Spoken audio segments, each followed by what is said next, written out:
The presenting sponsor of Moon Tower Soccer is FVF Law. To find out what makes FVF a different kind of injury law firm, you can visit fvf.law. Hello friends, and thanks for listening to Moon Tower Soccer. This week we will talk about some free agency news. We'll also be joined by Sonny Guadarrama to preview the St. Louis City match, and then we'll cover a few other pieces of Austin FC news. My name is Landon Cottom, and I'm joined as always by Mr. Jeremiah Bentley.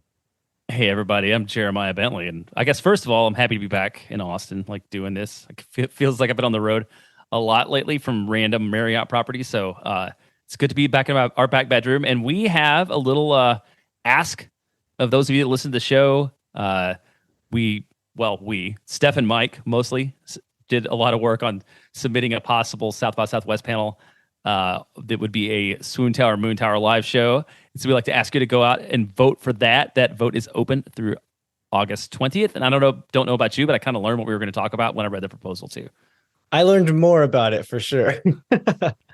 Yeah, but the public vote is 30% of what decides which panels get picked for this portion of South by Southwest. So your vote can really help get us part of the way there. So we would greatly appreciate it. Like Jeremiah said, the voting closes August 20th. So that's less than a week from now. So we'll put that link in the show notes, and we'll also be pushing on social media this week. But yeah, we would greatly appreciate your vote. It takes 5 seconds to finish it. So click on that link now and vote for us. It's pretty easy too. And I do because I tried to stuff the ballot box. Apparently you can only vote once per email address. So like we need each of you to like individually go out on your own accounts to do that. And you can search for either Moon Tower or Swoon Tower, and that will be the only proposal you find. That's probably the easiest way to get it if you just go to the South by Southwest panel picker website. All right, let's jump into the Austin FC news. So the MLS Players Association has released the 2024 free agent list. And so there are 7 Austin FC players that are either out of contract or on option years.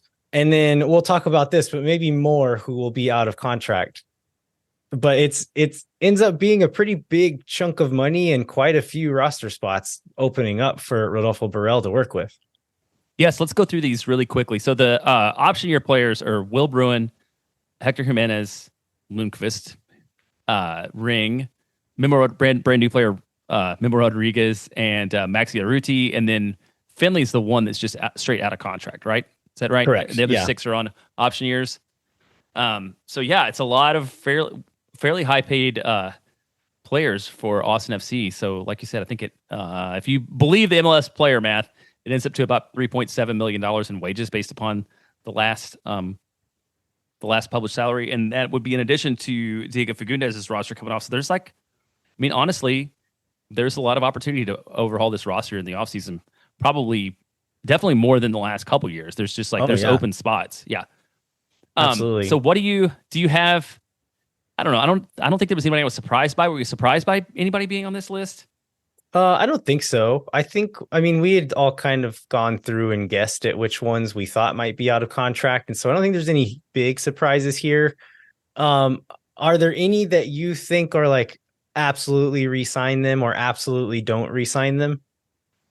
I think the only one that I would put in the absolutely re-sign is Ethan Finley, which is the one that's the most complicated. And it does carry some risk because he's one of the older players on this list, but the guy has been a real contributor. Some of these other guys like Ring, sure, if he's going to come back for less money, I feel like Austin's got all of Maxi Arruti they're going to get. I'd be interested in seeing, like with Rodriguez, if he produces enough to warrant a new deal in the rest of the year. But I'm not super excited about any of these guys, and really honestly wouldn't be super depressed if all of them walked. Yeah, same for me, man. I kind of broke them into categories, and the ones I'm most certain will not be re-signed are Will Bruin and Hector Jimenez. Jimenez has just kind of shown that he's great locker room guy, good guy to have around. But as far as product on the field, it seems like that time has passed for him to be a real contributor in this league. And so I can't see them, even though he is on super low money. I would guess they would want to fill that with somebody else at this point. Will Bruin kind of the same thing. They just give Hector the coach's whistle, right? They're like, okay, you get to keep the same locker, but now you get to be a coach, more or less. Yeah, I would. It seems like his future. If not here, then probably somewhere else. And like maybe it'll depend on what he wants. I think if he really wanted to, he could probably find a spot on a team somewhere. But maybe he's ready to move on to that next phase. But yeah, I think it would make sense if he picks up the whistle here or somewhere else. As far as the other guys, I kind of had the same. My categories pretty much fit with what you were saying. Like Ethan Finley, he's a good leader. And performance to money ratio is good. That you could see them picking him up for like another 1+1 deal or something like that. Lundqvist, I mean, I really think it's like if he fits what like Burrell's profile, he's not. I think he's on 350, 400K, something like that. So not super cheap for a backup fullback, but also like a pretty solid backup fullback. Urruti, I think Urruti might stick around. Like if he's willing to take a little less money and kind of be that Will Bruin role, like the third striker, I think that would be the only way I would want to see him stick around. Otherwise, he could probably get decent money elsewhere at this point. So maybe he'll take that chance. Maybe he'll go to Inter Miami. I bet there's going to be Argentinian free agents all and over the people place, out of right? contract fighting for supplemental roster spots in Miami just to go play with Messi for a season. And then Ring, yeah, if he'll take lower money, sure, but he can probably get close to that money somewhere. So I would not be surprised if he left. And like you said, I'm not going to be super sad if we lose all 7 of these guys. Finley being the one I'm most sad about, but still, he's not completely irreplaceable. Oh, one other thing that I wanted to bring up, because everybody was, I think, a little bit surprised to not see Rodney Redis on the list. And do you want to explain why Rodney Redis is not on this list? Or if Yeah, not, it's essentially a semantic argument because free agency did not exist in MLS for like true free agency didn't exist in MLS for a long time. You had to be 28 years old or older and have played 8 years in the league. They've changed that 1 or 2 CBAs ago to where you can be 24 years old or older and have played 5 years in the league to be a true free agent. Rodney does not meet either of those requirements. What that means is he may still be out of contract at the end of the season. The only difference is a true free agent can go and play for any team they want to in MLS. Someone who's out of contract but doesn't meet the free agent requirements will have to go through the re-entry draft, meaning they don't get to pick whatever team they go to. The team will essentially get to pick them and they can decide to sign a contract with them or not. They can leave the country and go abroad and play for any team they want to abroad. But if they want to stay in MLS, they won't necessarily have a say where they go. Yeah, I love that. That's a very MLS thing to like that you can select a guy and also not be sure that he will end up signing for you or not signing for you. So Austin made a pick in the first round of last year's re-entry draft. Do you remember who it was? Was it Jafal? So yeah, Sofiane Jafal. Yeah, was one of I think there were 3 players picked in the first round of the draft, and he was one of them. Which because he was largely in the same situation Rodney is, right? Young guy, didn't have enough time. And I guess it'll be seen whether that was a good pick or not, but like I have a lot of hope for him that he eventually turns out. But that's the kind of player that you see there. So it doesn't mean that Rodney's going to be he got like a magic 4-year deal and he's still going to be around. It's just that the mechanism by which he may well depart Austin is not the free agent process. Yeah, so there are quite a few big names on this year's free agent list, including Carlos Vela, Gustavo Bo, Julian Gressel, Miles Robinson, Nico Lodero, Darlington Nagbe, and then some other guys who, not huge names, but guys like Danny Musovski, Corey Baird, Kai Wagner, Kellen Acosta, Maxime Crepeau. There's quite a few like pretty good, pretty big name players on this list. A lot of them are a little bit older. Are there any guys who like you have your eye on or you would like for Austin FC to chase in this free agency window? Well, we talked about this a little before we started recording, but I feel like the guys that Austin should chase are not going to be people that are household names that everybody knows.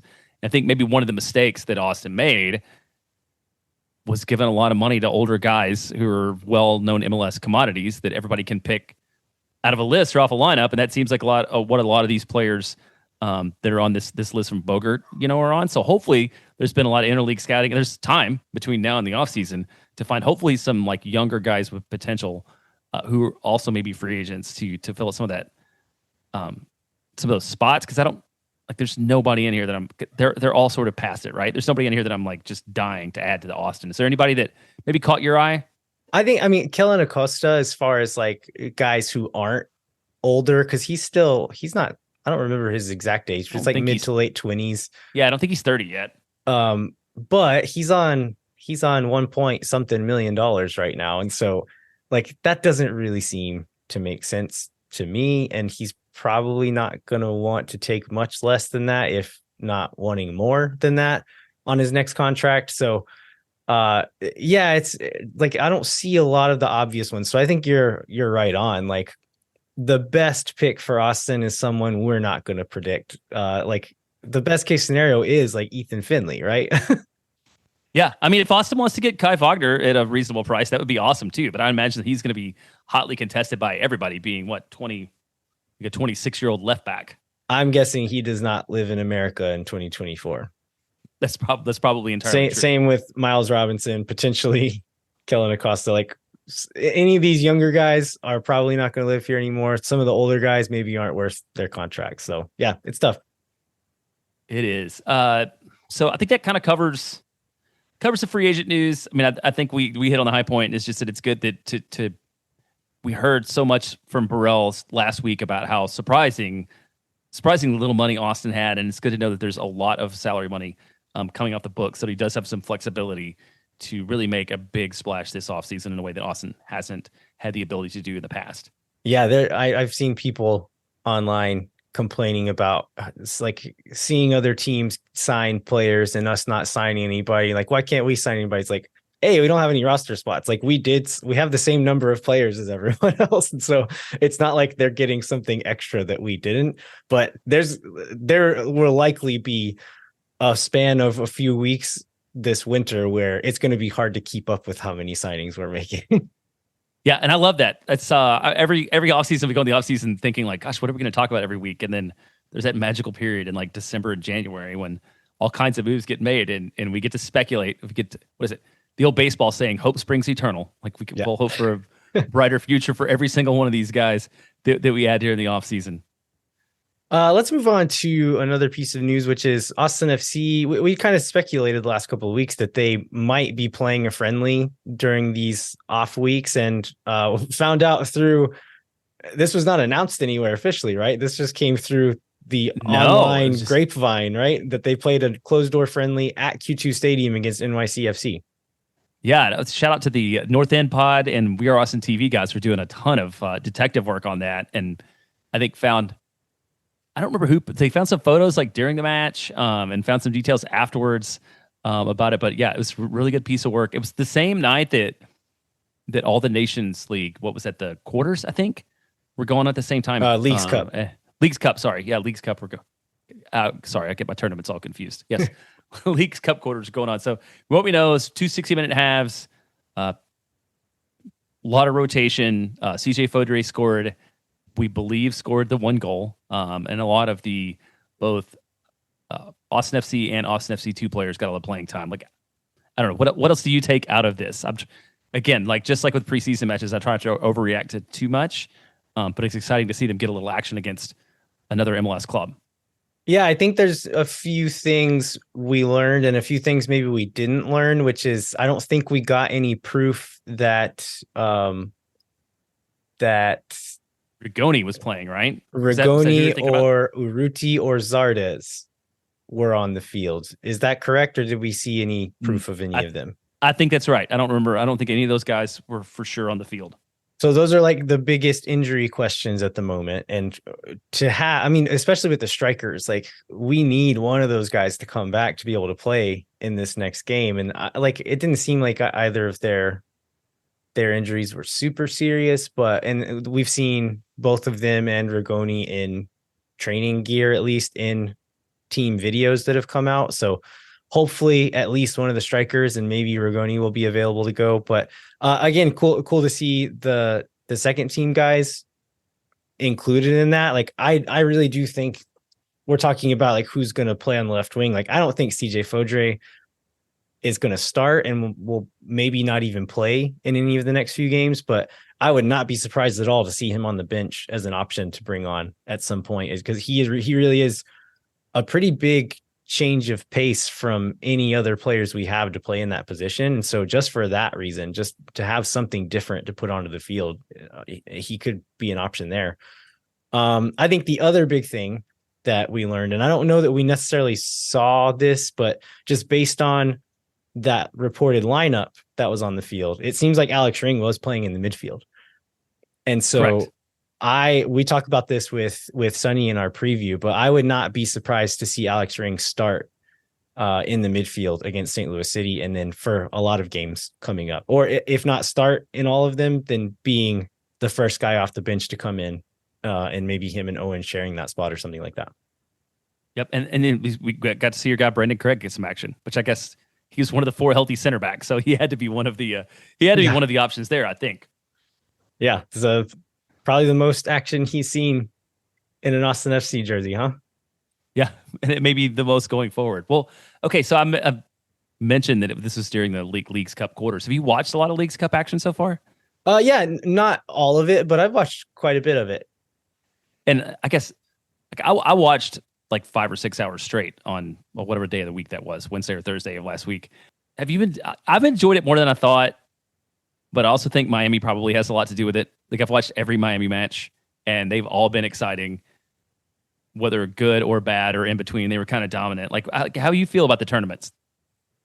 Yeah, I think my prediction of what the tournament was going to be kind of came true, which was that, like, this tournament is unnecessary, probably a little bit irresponsible, but a lot of fun.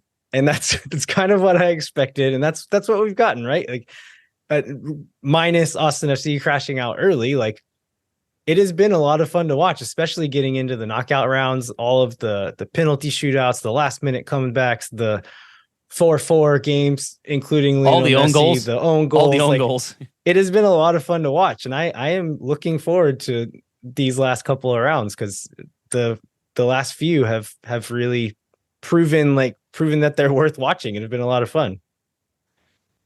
Yeah, I've really enjoyed it, and especially, like you said, especially these later rounds, and the teams left. I mean, we wondered about whether teams would go for it, whether the Liga MX teams would even try, and it seems like they put in a lot of effort, and they've had kind of some bad luck to only have one club left from the league. And I know there's also some complaining about the Mexican teams being on the road all the time, which I don't. Do you see that changing though? I mean, it seems like one of the big reasons for MLS to do this is to get the fans who wouldn't watch MLS watching MLS, right? And not just not just for MLS, like the Liga MX teams will make more money doing it here too.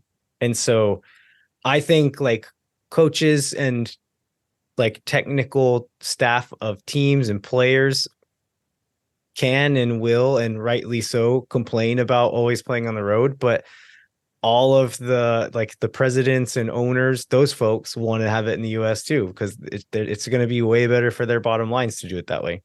Yeah. All the math people will really enjoy that, because, like, who was it that played in Frisco? It's like 2 Mexican teams played in Frisco, right, and sold it out. Yeah, is that right? I don't remember who it was, but yeah, and some of these teams have been traveling all over the country, and so others got to stay a little bit more localized, but it's been a lot of travel, some maybe, like, not ideal circumstances for some of these teams, which I think that kind of plays into, as far as, like, part of the interesting thing about this tournament is seeing these 2 leagues play against each other. And, like, we knew that the top of Liga MX is probably better than most of MLS, but, like, when you put just, like, 2 bang average teams, or, like, the bottom table of those tables, how does that look? And I think that's kind of shown how I expected as well, where, like, your average, like, non-top 5 MLS team versus Liga MX team, like, the MLS team is probably slightly better, but then those big 4 or 5 teams in Mexico are still probably better than the MLS teams. Having to come and play on the road, like, that's probably put a thumb on the scale a little bit, and led to having 3 MLS teams in the Final Four. But in the Final Four. Yeah, and a little bit of it's how the bracket worked out too. But yeah, I think you're right on sort of the perspective we get on the quality of the leagues from what we've seen. Yeah, well, how about Fcito now unbeaten in 6 matches? Did you watch this one? I did not. I was not available to watch it. I only caught a little bit of the highlights. But again, seeing the thing that stuck out just looking at the lineup is that we saw a bunch of young guys getting minutes again. So do we think that means that that guys like Fodre and Noel are just more or less now like first team players for the time being, and that's why they're not getting as much action? Or do you think the club's just like FC2 is just trying to work on giving more action to younger players? Like, what do you make of what we've seen? Yeah, I don't know. I mean, part of it is injuries. We've had a few. Charlie Asensio has been out with an injury. David Rodriguez has been out with an injury for quite a while now. And so I think that's why you're seeing guys like Micah Burton, guys like Anthony De Anda get minutes. But now we're seeing these guys get starts. And Irvin Torres is getting minutes now. And so I'm almost curious if Rodolfo Borrell didn't come in and say, like, why are we playing 23-year-olds on this team? Like, this isn't useful. Let's get the teenagers in there. This is speculation, I'm guessing here, but it wouldn't surprise me if that's part of why this is happening. I'm willing to buy that. But yeah, so and Sebastian was it Pinot scored twice now, so he's got 6 goals on the year, I think, which now leads Austin FC2. So it's been good to see him develop. And that's for a guy who wasn't starting at the beginning of the season. So he's like catching up from behind a little bit. Yeah, so I think he's been a real asset to the club. He's a pretty young guy too, right? I think, was he 19 or 20 or something? I don't know. Let me look it up real quick. Yeah, he's 20 years old. So it's the kind of guy you like to see develop in this league in this way. And so Austin now, like I think we said, 6 matches unbeaten and still second in the West. So good to see that club getting you some results. Yeah, I think they're really close to clinching a playoff spot as well. So if they kind of stay on the path they're on, they'll get to host a home playoff spot, which that is going to be a lot of fun. If they get to host a playoff game, and like just those games in general have been a ton of fun. But if we can like a game with stakes, like the biggest game that this team has ever played, to get a big crowd out there, a lot of good atmosphere, like that'll be a lot of fun. Hopefully it doesn't conflict with a first team game, because I think they do play on the same day. Once they get the playoffs, that might happen. Oh, I don't know if they'll plan around it or not, but hopefully they would plan around something like that, but who knows? One other thing that I saw is that Johan Romaña started the last 2 games for Olympia in Copa Libertadores, and they advanced past Flamengo, the big Brazilian club. I saw some Austin FC fans saying that, like, oh, we should have never let him go, and like almost because of these matches, which I'm guessing most of them didn't watch. I didn't watch it either, so I'm not going to say anything about his performance, but I would be hesitant to say because he played in 2 games against a big team that we should bring back Romaña and he's the answer to all of our problems.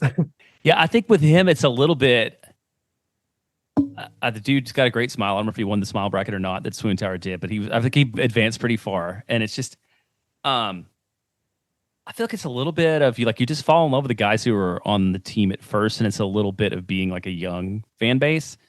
It's like we get attached to these guys so much, and I don't think there's any doubt that people saw a lot of potential there at some point, and it's just like I think a lot of folks have trouble letting it go. And then also, like, he's very handsome, and we assume especially love our handsome boys, and so it makes you a little sad to see him succeeding other places. So I think that's part of it. It's just sort of the fan reaction. I totally get that, and I really liked him as a human and as a character. Like I liked all that part of him, but he's actually like he doesn't even make their squad half the time. So like he doesn't make game day 20s. It's not like he's like killing it for Olympia. He did play in these 2 big games for him. But if we're going to judge players simply on performance in Copa Libertadores, I have a young attacking player. Yeah, young attacking player. He has 3 goals and 3 assists in his career in Copa Libertadores, and we can probably get him for pretty cheap. You think so? You can get a deal on him? What would that young player's name be?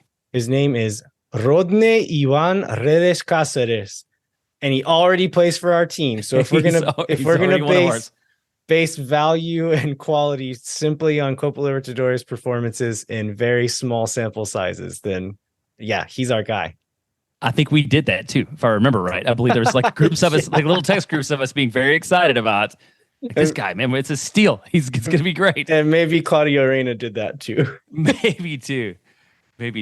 Yeah, I think it's probably a fair point. Well, I guess a couple other bits of news. Austin FC renewed 95% of their season tickets again. So all those people that got mad about the price increases and the fact that Austin increased prices when the team wasn't doing that great, apparently sucked it up and bought tickets again. Or weren't that mad, I guess. They weren't mad enough not to do it. And then I thought it was interesting. So Matt Doyle put out his like 22 under 22, the midseason report for the front runners, and Owen Wolf ended up on it. And I think like many people, like Doyle hasn't loved his play since the U22 World Cup, but I think it's something to keep in mind. Like it's not just the fact that Owen's the coach's kid, but that he's well regarded, around the league as being a player with a ton of potential. Also, in prepping for the St. Louis City preview, I went back and watched a big chunk of that first game, and Owen was quite a standout in a lot of our games earlier in the season. And so I think it's harsh to judge a player that young for a little dip in form, because that's natural. Like that's normal for guys that young. And then B, to count it against him that his father is the coach. Like I understand that is a sticky situation and kind of like a weird situation to be in, but he, at least for most of the season, was not playing because he's the coach's kid. Like whether or not you believe that he continues to play for that reason, I'm not going to get into that now, but Owen Wolf has been a very good player for this team at times. That being said, I would kind of like to see Alex Ring get rotated into that midfield for some of those minutes at this point, but Owen is a good player and will be a very good player. Yeah, and I think what I go back to now is like he's played 1,200 minutes this year, and he played like 900 minutes in his career before that. And I think you're just seeing like a guy who's talented that probably is being exposed a little bit and playing too many minutes. And so I think you're right. I think having the potential to get Ring back and eat some of those minutes up and Owen to be a little more of a role player is probably good for his development overall. One other piece of news is the No Comply Austin FC collaboration. So No Comply is a local skate shop. Is that correct, Jeremiah? It is. Yes. I'm not a skater. I do not know about these Thank things. You for asking me. Yeah. I know you're a big skater. Yeah, we had a lot of skate parks in Era, Texas growing up. I guess like, do you like this stuff? It's a jersey, a pair of shorts, and some shoes. Are you into it? I've seen like the jersey specifically is a little bit divisive. I love the shoes. If the jersey had about 6 inches less of a black rectangle on it, like if it wasn't quite so big, I would love the jersey. I think it's interesting what they did with it, and it's got a collar, which I like. I think is a change of pace. Like I like the stripes, just like the big black rectangle is just too much. And then I don't have any opinion on the shorts. How about you? I think the shorts are cool, but I will not buy them or wear them. The shoes, probably the same. I will not buy them or wear them, but I think they are cool. I don't think I'm cool enough to wear them, is what I'm saying. Danny looks really cool in them in all the pictures. Absolutely. But I kind of think I might buy this jersey. It's $70, which is a deal compared to like the actual jerseys that. Oh, I was going to say, yeah, that's for now. Yeah, that's a point that everybody should make. Like the shoes were cheaper than some of the shoes that they've done before. So like merchandise price wise, this is a very reasonable collaboration. So those will be on sale on August 16th at No Comply, and then 3 days later via the Adidas web store. And I just like turned in some at the company at Texas Mutual. We get like points for like being fit for like doing fitness activities, and I just turned like some points in for like an Adidas gift card. So maybe I may end up buying it just because I've got like some Adidas money laying around and I need to do something with it. All right. Anything else we need to cover before we go to our St. Louis City preview? No, I think let's go ahead and get into the St. Louis City preview. When no one is around.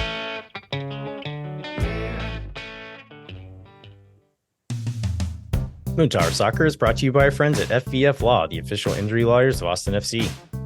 FEF is a different kind of personal injury law firm dedicated to community, transparency, and client education. You can go to FVF.law to find out what makes FVF a different kind of injury law firm and why understanding your legal options can dramatically change the outcome of a case. Once again, that's FVF.law. Amplify Credit Union is a member-owned financial cooperative that served the needs of Central Texans for over 5 decades. Amplify's team lives and works in the community, making them the experts on how members can achieve their financial goals. What makes Amplify different? No bank fees. Amplify is the first financial institution in Texas to put an end to bank fees. In 2022, Americans paid almost $8 billion in overdraft fees alone. Millennials paid an average of $336 a year in bank fees, which, because I just went to Costco, works out to 224 Costco hot dogs. So you can eat 2/3 of your days. You can eat a Costco hot dog. Or you could pay bank fees. Around 5 no-comply Austin FC collaboration jerseys. Well, that's a better way to put it, too. Probably a healthier way to put it. You'll pay none of those fees with the Amplify Credit Union. Amplify membership is open to any Texas resident. Learn to trust your bank again at Amplify Credit Union. To learn more, go to www.goamplify.com/moontower. Moon Tower Soccer is brought to you by Covert Ford. The Coverts have been meeting the needs of local car buyers for 114 years because of their service, financial expertise, and support after the sale. In addition to supporting car buyers, Covert's an important part of the soccer community and the official automotive partner of Austin FC. Right now, Covert has a deal on a 2023 Ford F-150 XL, stock number 2230658. You can get it with approved Ford credit for 1.9% financing over 36 months, and you can get 90 days until you have to make your first payment. If you're in the market for a new or used vehicle, be sure to check out covertford.com. Moon Tower Soccer is brought to you by Sage Wilson Realty. Thanks to Sage Wilson Realty, we'll be giving away 2 tickets to an upcoming match. So fill out the form in the show notes and enter for your chance to win. Again, this is made possible by Sage Wilson Realty. If you or someone you know are in need of Sage real estate advice in Austin, talk to our friends at Sage Wilson Realty. Be sure to check them out online at sagewilson.com.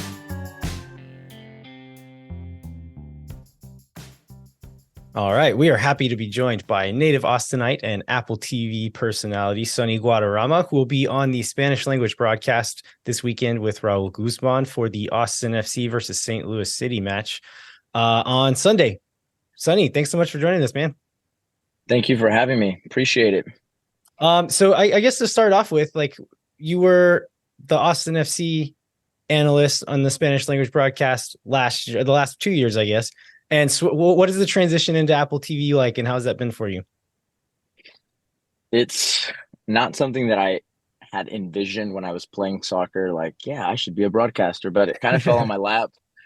It's pretty fun. I mean, it's what I would do anyways if I'm just watching a game, whether I'm saying it out loud or I'm just thinking it in my head. Usually I'm trying to figure out, like, okay, what is one team doing that's making it successful, and what's the other team need to do or try to do. So I enjoy it. It's been a lot of fun. It was a lot easier when I just did Austin FC games because I knew every single guy on the team, and it was pretty easy. Now it's like, okay, I got to study who's Austin FC, or like not who's Austin FC, because I can get random games. Who are the 2 teams that I'm going to be broadcasting? Kind of what does their last games look like? What position are they in? Who are their deadly players? So it's a little bit more homework, but nonetheless, it's a pretty great gig. Yeah, that's something we haven't really. I was gonna say we haven't really talked about that, but like, do you get like, what does your week look like? Like, when do you really start like diving into the upcoming players, and like, do they give you? I assume you get some like time with coaches and stuff like that. Like, what does a broadcast week kind of work like for you? Unfortunately or fortunately, literally the day after the game that you call, we are already prepping for the next game. Like, we're already getting emails about who we're going to highlight at the opening segments so we can know about that. They give you information on the last 5 games. There's statistics of literally everything. We've got like this live tracker that also instantly is throwing out statistics of what's going on in the game. How are they attacking? Where are they attacking? Which players are playing forward the most? How much people are running in a game? So it's a lot of information that we have in front of us, whether we want to use it or not. It makes it a little bit easier when they give me, like, sometimes it's nice because they'll give me, for instance, I get 2 Austin games in a row. So it makes it a little bit easier of having seen Austin and then I get Austin again, and then I'll go and do like 2 Houston games in a row. So it gives me a little bit better idea of what moment the team in, because I feel like the MLS is a lot about the moment. They could have a ton of good players, but in that moment, are they playing well or are they not playing well? So it's a little challenging, but it's soccer, so I can't complain. Well, I was telling you before we hit record that I have not watched a Spanish language broadcast on Apple TV yet, but I did catch some of your work with Austin FC the last couple of years, you and Roger Valdivieso, and I thought y'all did a great job, and so I'm looking forward to it, and I think I'm gonna listen in Spanish on Sunday for this next one. But I really like whenever a former player is the analyst on the broadcast, because I think you guys just like are able to see things that people who don't know the game as intimately as you can, and just being able to pick out, like you were saying, like what are they doing that's working. And I think guys like you can see those things better than like folks who only worked in media or haven't actually done that their whole lives. It does help to have played. That is very true. It also helps that we have the angles that we have. It's a lot easier to dissect a game when you can see. Usually we're up at the top, relatively right in the middle. We can see like as if we're almost on top of the game. So you can see the clear formations. Is this 3 in the back working? Is this 4 in the back working? Where's this space that these players are finding? Versus if I'm just watching it on a screen, you only really following the ball, which Yeah. makes it very difficult to really understand why a team is winning and why another team's not winning. We also have like 6 other cameras that are going on in front of us on screen. So it gives us every possible view to be able to come up with the best conclusion on what's actually happening in the game. So it does help that you play, of course, but it also helps all that they put in front of you. So, like we said, you're going to be calling the St. Louis match coming up this weekend. St. Louis is still top of the West. Last time we played them, if you'd have told us they're going to be top of the West, we would have laughed at you. But they're on 41 points, 9 points ahead of Austin, who's in 5th right now. Started super hot. They were missing 2 of their big players, Joao Klaus and Edward Lewin, for a stretch in the middle of the season. Lewin is back and playing well. Klaus is still out. I think I was reading yesterday that he's starting to train now, but will probably not be back for this game. But they've had some other guys step in and have done really well. Like, I guess, like, how do you think this break will affect these 2 teams? And do you know, like, has St. Louis changed much of what they've done over the year? Have they kind of stayed the course? I mean, that is a difficult question. I think the hardest league to predict ever is the MLS. It's impossible to say who's going to win a game and who's not. You can just really talk about the form. Both teams had probably an earlier exit than they wanted to in the Leagues Cup. So they definitely have the rest behind them. Now, did that rest in turn recover players? Did it get everybody healthy? But now are they sharp again to be able to play a match?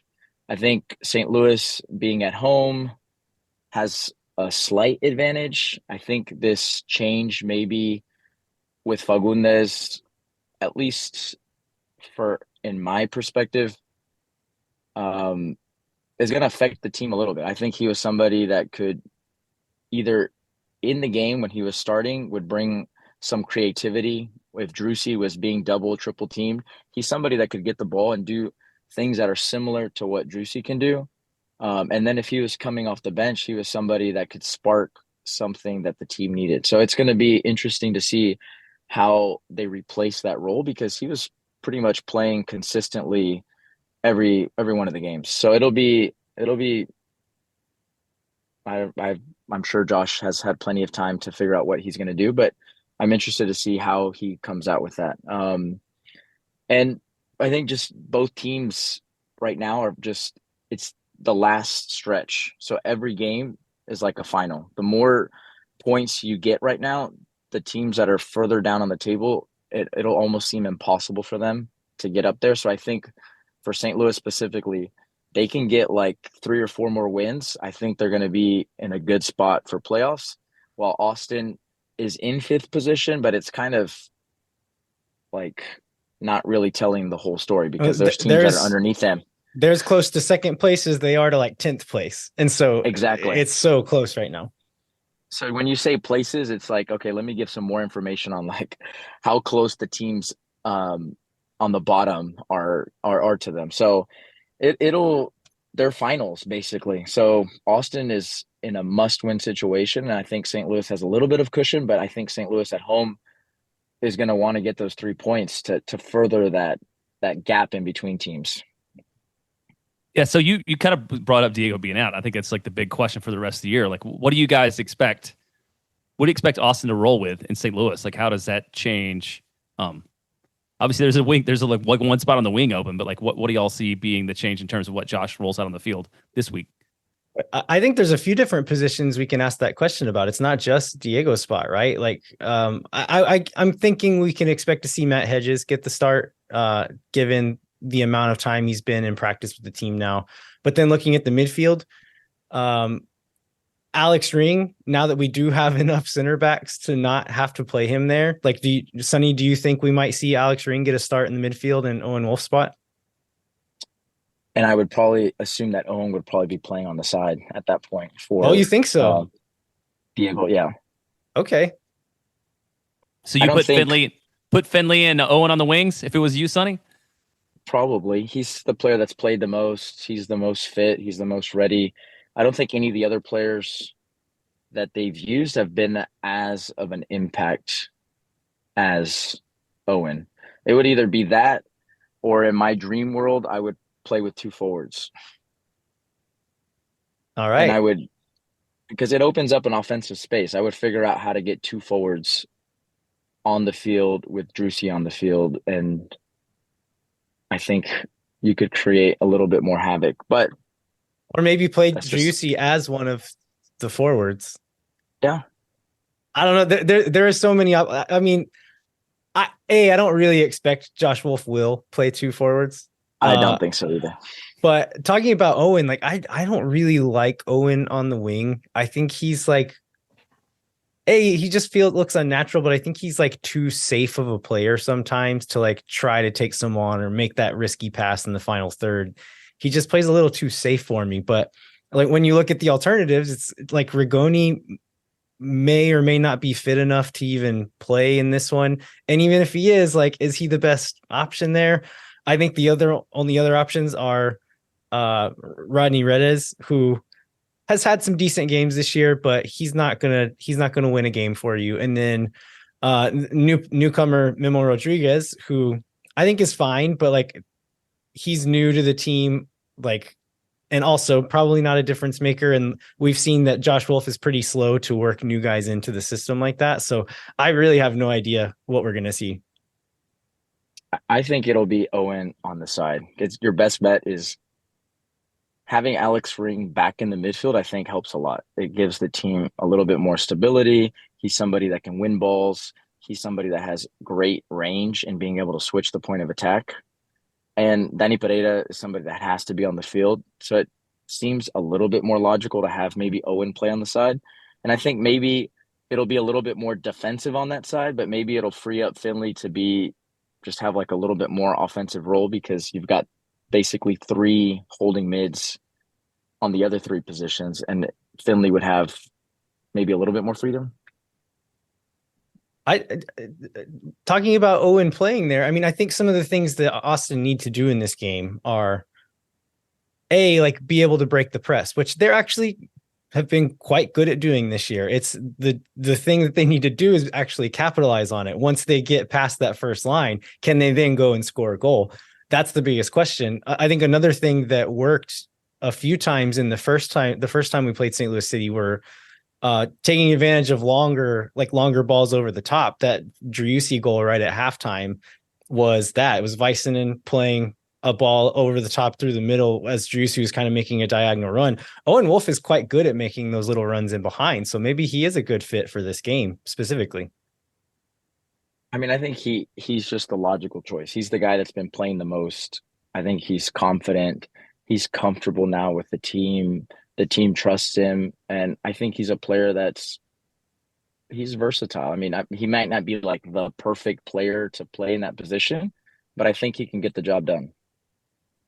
It's also a game where I think like it will behoove Austin to make it a little more ugly than they're used to at times, because St. Louis City's going to press. They're going to live and die by transition. Like they want to get the ball up the field into that attack, their attacking third as fast as possible.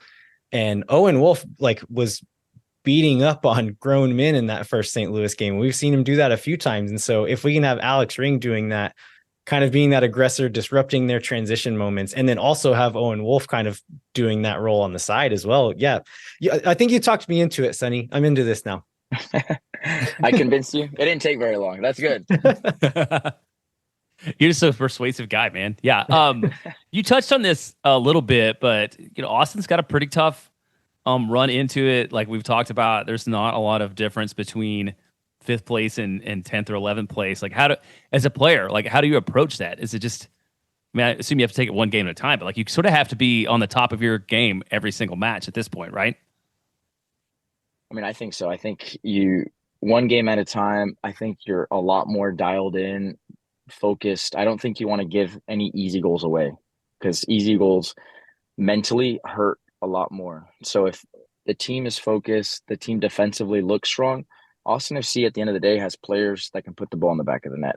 Doesn't mean that they have been lately or they're on a hot streak, but there's definitely a lot of quality on the field to score. I think defensively, if they stay strong and stay focused, they're going to have opportunities in front of the goal.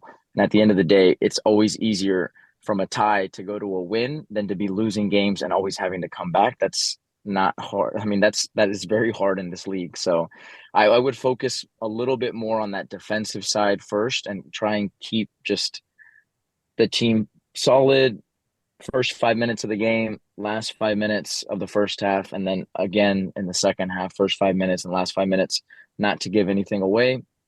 And they got to treat it like finals, because if they were to get 4 wins in a row, I think now they're in a different situation. You lose 2 or 3 of those games, and now you're sitting below the playoff line, and now the pressure and the water is above your head, and you're scrambling for life there. All right. Well, any other thoughts on this game, Sonny?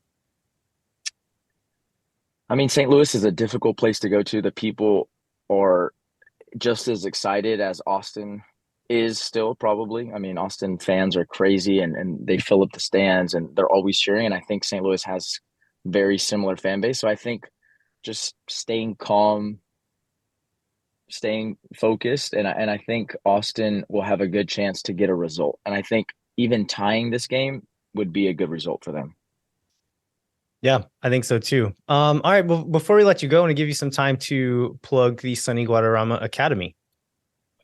Oh, I appreciate that. Well, besides the broadcasting gig, we run a full-time private school. So it's a school where kids go, and it's an educational school. They'll do math, science, reading, just like any other school. But our focus is on soccer. We take out all the electives except for Spanish, and the kids are able to train in the morning. Then they go to school, and then right after school, they train again. So it's a lot of intense training. It's more of like an academy, like a full on academy that you would see maybe in another country, like in Mexico, for instance, where they'll take the kids and house them at the school. We don't house kids, but the hours and what we do is very similar. And at the end of the day, soccer at these youngest ages is just a numbers game, really. It's how much training can I get. So with the amount of training that we've done, this is our second year that we've had the school. We're seeing huge progress with our students. And school, I mean, soccer is what keeps the kids motivated. So we use that tool to keep them on the education side excited. Obviously, if they're not passing or they're behind, then they don't get to train. So all of our kids are always excited to go to school every day. They always come with a smile on their face, and nobody wants to be behind in anything because they don't want to miss out on the soccer part. So soccer's just the tool to get them excited for the educational piece, and it's worked extremely well. So we're happy. We have more than 100 kids in the school, which Oh, is a wow. good sign for year 2. And we hope to keep growing and keep sharing our soccer knowledge to the kids from Austin, and hopefully in a couple of years we have a lot more kids from Austin having more opportunities, whether in D1 schools or on a professional pathway. All right. Well, Sonny, thanks so much for joining us, listeners. Like I said before, you can hear Sonny and Raul Guzman on the Spanish language broadcast for St. Louis City versus Austin this Sunday. Sonny, good luck on all of your upcoming matches. Thanks so much for joining us, and looking forward to hearing you on Sunday. Awesome. Thank you, guys. I appreciate it. Have a good one. Thanks, man. Bye-bye.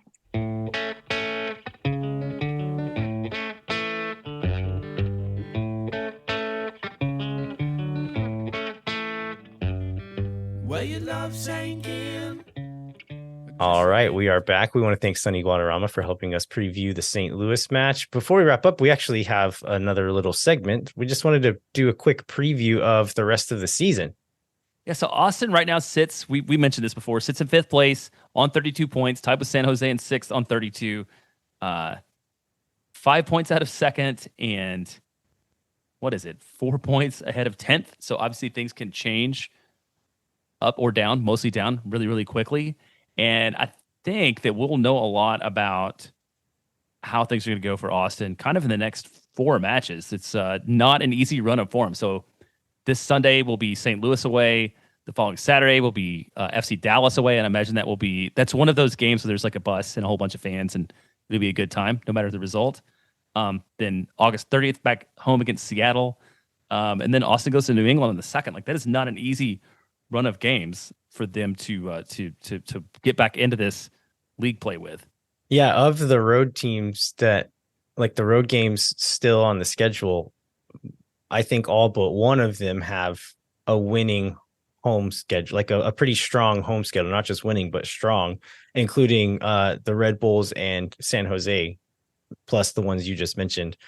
And then it looks like some of the teams coming to Austin are a little bit more vulnerable on the road. So Sonny mentioned, like, getting a draw in St. Louis is a good result. I think that is true regardless, but that plus making sure and taking advantage of the home field advantage here in Austin is going to be really important as well. Yeah, I guess this has happened every year, but I went into that break thinking that there was this like long bit of season left, and then I went into my SeatGeek account just like a couple days ago. There's only 5 home matches left, I think, between now and the end of the year. And if I remember right, I don't think any of them are on a Saturday. So it's all like Sundays. It's all like, there's one left. LAFC on Saturday, October 7th is the only Saturday game. So, I mean, we're kind of into the finale of it, and having Fagundes out, Hedges and Rodriguez in. I mean, I think it'll be really interesting to see how this club finishes. Hopefully finishes stronger than last year, because Austin has not built themselves the cushion this year that there was in 2022, sort of for the run in. It's a team that spent all year really trying to find its form. All right. Anything else before we wrap up, Jeremiah? No, I think we can go ahead and wrap it up. All right. Well, before we finish, we'd like to remind you to rate, review, and subscribe. Also remind you to vote for us in the South by Southwest panel picker. Again, the link is in the show notes. Takes no time to do it, and we would greatly appreciate it. Come find us online on Twitter at LVHero87 and JBentley_ATX. And then Moon Tower Soccer on Twitter, Instagram, and YouTube, where we've recently posted an interview with Michael Hood and an interview with Matt Hedges. And then sign up for the Patreon. Sign up for Phil West's Substack. We haven't talked about the striker. We haven't. Have we? No, okay. Last week's Tuesday news dump was not from the team. It was from the striker team. And so the striker is on hiatus right now.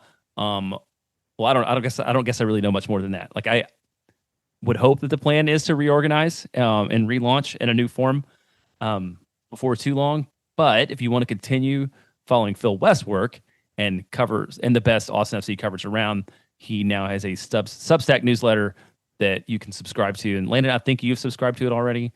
It's not a lot of news that's happened since last week, so it's kind of a launch mode thing. But Phil'll still be in all the press conferences. Phil'll still be the best source for breaking Austin FC news out there. So I'd encourage everybody to sign up and follow him there. And just like with the striker, like the best way to make sure that continues happening is to support the people doing this work. Like this is kind of the present day of journalism like this, where there's like these kind of niche things where there's no big market outlet for these kinds of things. And if we don't support these independent journalists or these independent outlets doing it, they disappear. And so, yeah, support Phil West. He's planning on providing the same Austin FC coverage that he was for the striker, but he can't do that if we don't help him do that. All right. Well, thanks so much for listening. We'll be back next week to cover Austin FC news of the week and then review the St. Louis City match. And then we'll preview the FC Dallas and Seattle matches. Until then, I'm Landon Cottom. I'm Jeremiah Bentley. We'll catch you next time. When no one is around.